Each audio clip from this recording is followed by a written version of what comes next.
I just finished watching a video by Ben Scott titled The Worst Splitting Axe Money Can Buy. Caught my eye because I've got that axe.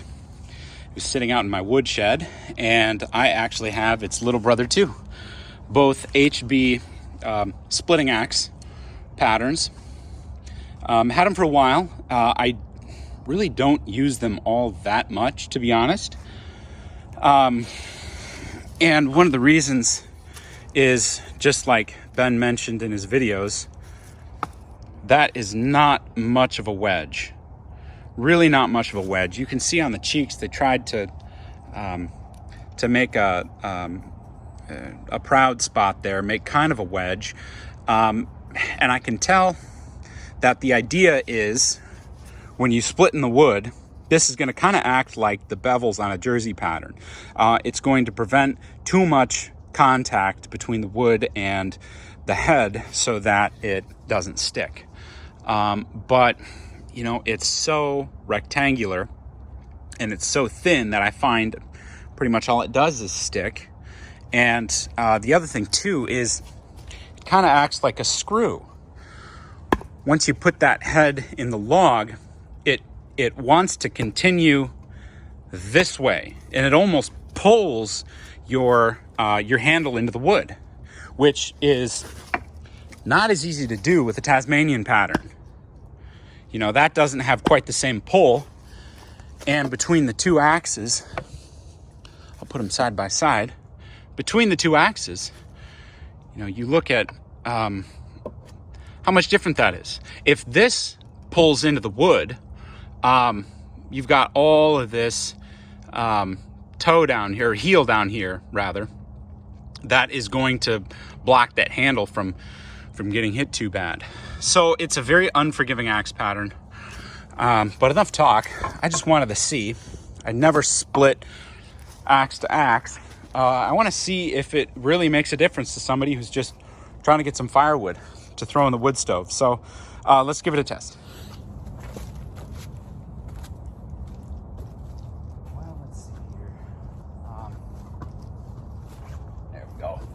Okay, so I got a nice chunk. I'm down in Georgia. This is eastern red oak. Fell down in a windstorm. It was, I would say it's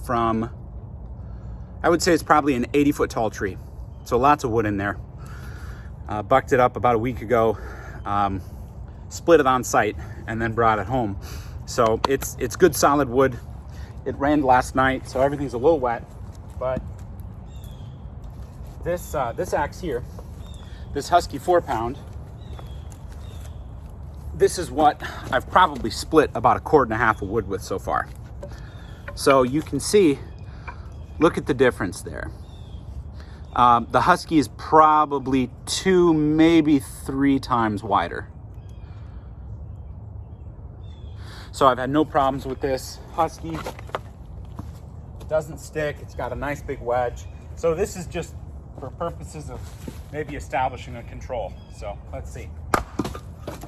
Yeah, so I mean, no need to really go beyond that. Split's great. It's a great axe. I take this, when I'm getting firewood, I take this with my chainsaws, and that's really all I found I need. This place where I got this red oak had really difficult access, and so I had to roll the rounds down a hill to my truck where I could split them. And there was concrete everywhere. There was rocks everywhere. The house was being renovated. They're clearing the property out of shrubs and brush and trees. And so they wanted this red oak gone. And I said, great, you know, I'll come and grab it.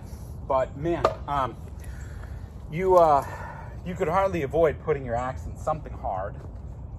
And so I brought that Husky and actually got a couple chips hitting cinder blocks and just everything buried. You know, people just buried stuff for years. And I loved it. The little nicks polished right out. So this is just, I don't know, for fun.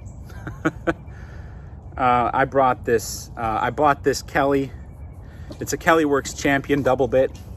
Bought this a while ago. A rough axe. Somebody actually used it as a drill press stop. Hey, Miss Cute. So this is Miss Cute. She's one of our Nigerian dwarf goats. So this is probably one of my favorite axes. I like it a lot. You can see the tempering lines are just huge. Just about the only thing that isn't tempered is this eye, the cheeks here. Got a 35-inch heartwood hickory handle. That's just gorgeous. This is my favorite handle. It's just beautiful. It has, I mean, it looks old, but it's practically brand new. About 1.5 years old. So just beautiful axe. I like this one a lot. And you can see the difference here. We've got kind of a, and it's been worn away by time, but this is the splitting side. This is the felling side. They're both pretty thick, but you can see this one is a little stubbier. All right, you don't want to get in the way of this here. Come on, box. All right. Ooh, all right, go goats. Let's go over there. Yeah. So, all right. And you can see, for me, it's a little bit strange going from a, I think this Husky is a 32 to 35, you know, and then the weight difference is significant. This double bit has a head that is much, much lighter than that Husky. I don't know what it is, but it can't be more than 2 pounds. So, and it just splits the wood nicely. You know, that was kind of a little chunk there.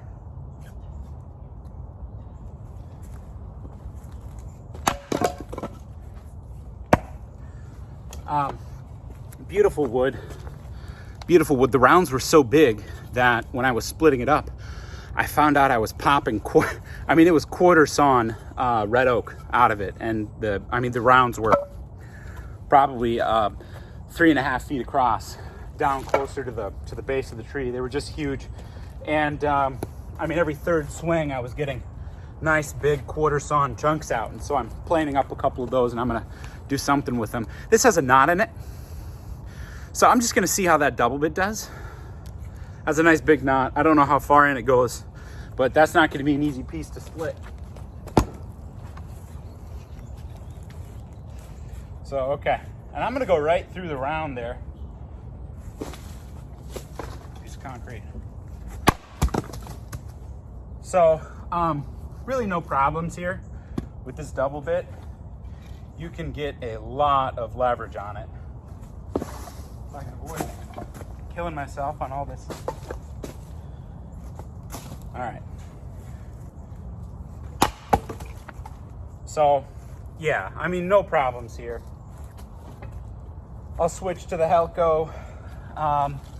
Yeah, same piece, same way.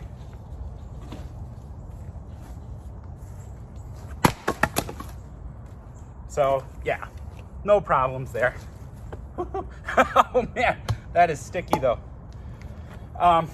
This is about the size that's kind of fun to chop. You know, you can just basically drop your axe on it. And, oh, that's the piece with the knot, so not that one, but, oh man, let's see what we got here. Oh, okay. All right. And I've been splitting on this pile for a couple days now. So, I've got most of the large pieces broke down, but here, I'll show you. There we go. All right. So I'm gonna run that HB, the large one. This piece here, a little knot at the bottom. That's not gonna affect things. Pretty clear. So, all right. Okay. So no huge difference there. Okay. Well, that piece is almost so thin, it's not much of a, but just for accuracy's sake.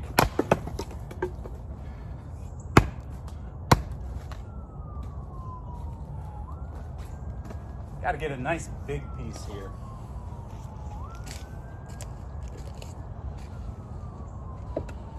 Well, we'll leave that one in there. Don't want my wood pile to come crashing down.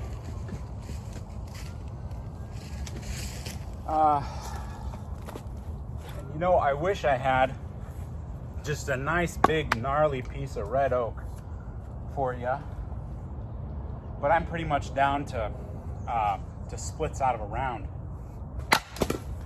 You know, so I'm not really having any problems with it.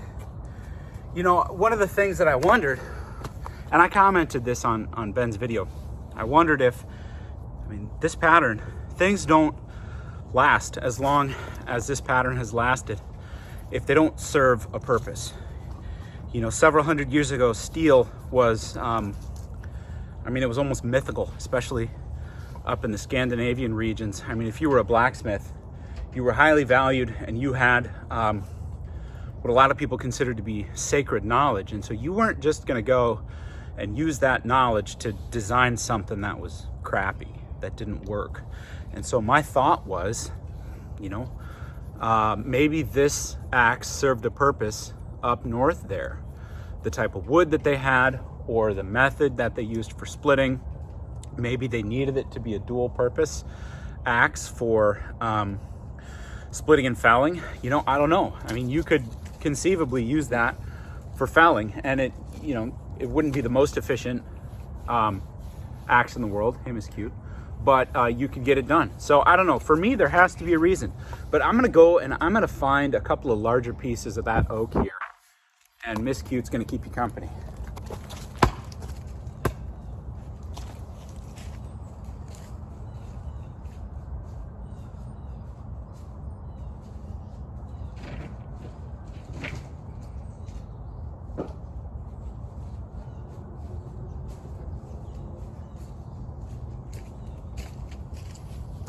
Okay, so I've got a couple pieces here. Just gonna throw these on the chopping block. And man, you can see, look at that. Look at that grain. That is beautiful, just beautiful. Nice, nice wood.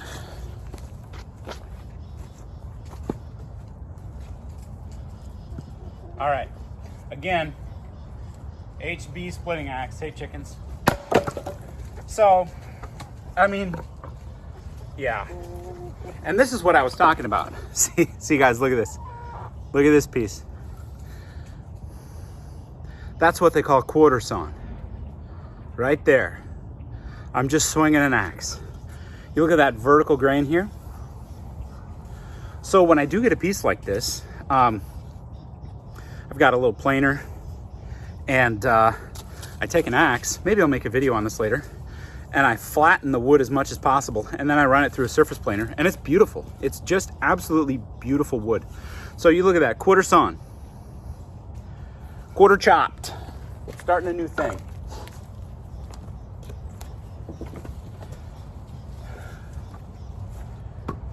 All right, so we'll go after her again. You know, and I'm gonna see if I can't get another piece of that real nice quarter sawn oak out of this, which it splits so nicely.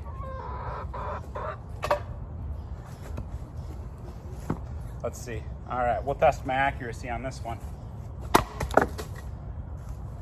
See, look at that. I'm just, at this point, it's just, they're coming off too easy. Beautiful, beautiful, all that vertical grain. And the reason that they used quarter sawn wood back in the old days is because when it shrinks, it doesn't cup. It shrinks in. Hey girl. It shrinks, it collapses in on itself straight. And people used to just build with green lumber. You know, they didn't have 9 months to let you know, some green wood sit outside, and they didn't have a tarp. And you know, why would you cover the wood if you're living out on the plains or in the forest? It was just too resource intensive. So they built with green wood, so the grain orientation really mattered to those guys. I'm gonna set those pieces aside. All right, and maybe I can even get one more out of there, but that's getting pretty thin, so we'll see. Ooh, tipped a piece off the corner. Now it doesn't want to stand up. All right, well, I think we're pretty much through with that. Okay, so now this is really a kindling axe. More like a hatchet, honestly. And you know, I think probably nowadays we call this a splitting axe. I'm not convinced that several hundred years ago they had special purpose axes. I think more than likely, if you had an axe, you used it for everything. So I think probably HB, the Hultafors group, who owns them, I think that they're just calling this a splitting axe, and it's sort of a heritage Scandinavian pattern. But this is what I use it for. Oh. You know, it just pops through the wood, and I wouldn't be splitting even big chunks like that with it. You know, this would probably be the absolute biggest I'd use for it. But, you know, there you go. It makes for very easy one-handed use. You know, here's a pretty big chunk, so we'll see how it does there. All right. You know, it's kind of fun.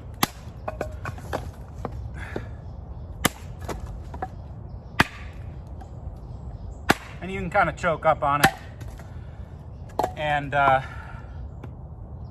really get some leverage. You know, and I can work my way through a pile of that, no problem.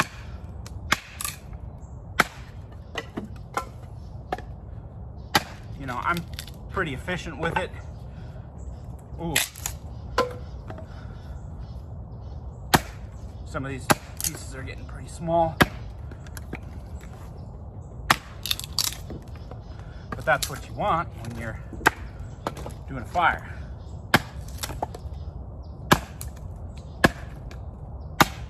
So, you know, you get nice small pieces. Get that bark out of there. And you can see I've got firewood size, all firewood size pieces for days, without too much effort here. Have I done the hell cow? I can't remember. Here we go. All right, here's a little bit bigger piece. All right, 4 pound, I think 4 pound, maybe 4.5 pound. 4.5 pound Helco. Oh, I did do the Helco because it's stuck. There we go. And you know, you talk about sticky versus wedgy axes. Look at that. I mean, that is, I could probably stand on that axe handle. I'm not gonna do that though. So this is just an incredibly sticky axe, designed for felling. So, you know, I've got the axes here. They all split. Now, when you factor in the price, yeah, like I really think that when you factor in the price, that HB splitting axe would not be the first that I would buy. And in fact, I have a little bit of buyer's remorse over it because did I pay? I think it was about 150 bucks. So it was pretty spendy. I would buy this Bjorn model again. This is great. I take this camping. You can do a lot with this little guy for splitting up kindling, but yeah, the full-size splitting axe, unless you're a nostalgic type of person, I'm not sure that really has a use or a place in your axe collection aside from just pure collecting purposes, because I think its design has some pretty serious limitations, and you can get a better axe cheaper, even from HB. So thanks for the video, Ben, and thanks for inspiring me to get outside on this kind of cool, damp morning to split some wood. So catch you later.